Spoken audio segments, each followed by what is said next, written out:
Lord. मेरे मसीह बहन भाई, आज मैं आपके सामने परमेश्वर का वचन लेकर आ चुकी हूँ। तो आज हम देखेंगे भजन संहिता उसका 37 और उसका हम देखेंगे 30 वचन।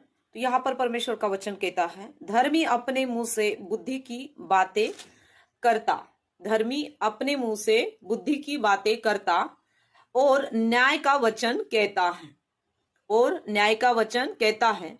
उसके परमेश्वर की व्यवस्था उसके हृदय में बनी रहती है, उसके पैर नहीं फिसलते।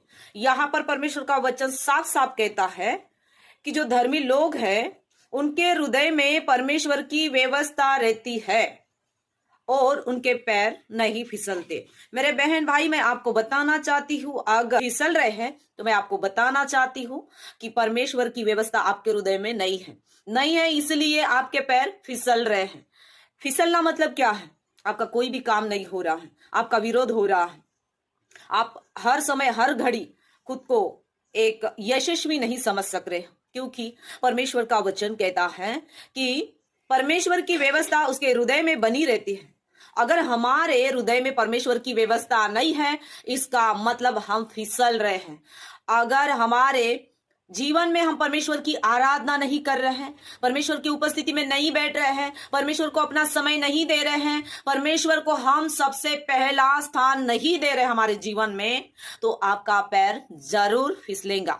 लेकिन अगर हम पहला स्थान परमेश्वर को दे रहे हैं, परमेश्वर की आराधना कर रहे हैं, परमेश्वर की उपस्थिति में चल रहे हैं, तो मेरे बहन भाई, मैं आपको बताना चाहती हूं कि आपका पैर कभी नहीं फिसलेगा, क्योंकि परमेश्वर का वचन साफ साफ कहता है, जो धर्मी है ना, अगर हम खुद को धर्मी कह रहे हैं और परमेश्वर का वचन, परमेश्वर की व्यवस्था हमारे हृदय में नहीं है, इसका अर्थ हम ना धर्मी हैं, ना परमेश्वर की व्यवस्था और उसका वचन हमारे हृदय में नहीं है।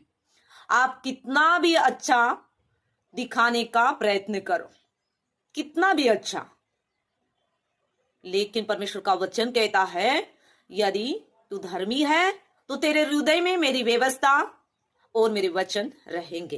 आमेन, प्रेज द लॉर्ड। कितने लोगों को समझ में आया? इस वचन को आपको मनन करना है, कहना है, प्रभु मैं धर्मी बनना चाहता हूं, मैं आपकी व्यवस्था पर चलना चाहता हूं, आपके वचन पर चलना चाहता हूं, आपके आज्ञा पर चलना चाहता हूं और आपके ही सुनना चाहता हूं, आपके पीछे चलना चाहता हूं। तो देखिए, इस वचन से परमेश्वर आपको बहुत ब्लेस करेगा। मैं आशा करती हूं आप सभी लोग ऐसा ही करेंगे, क्योंकि ये वचन आज आप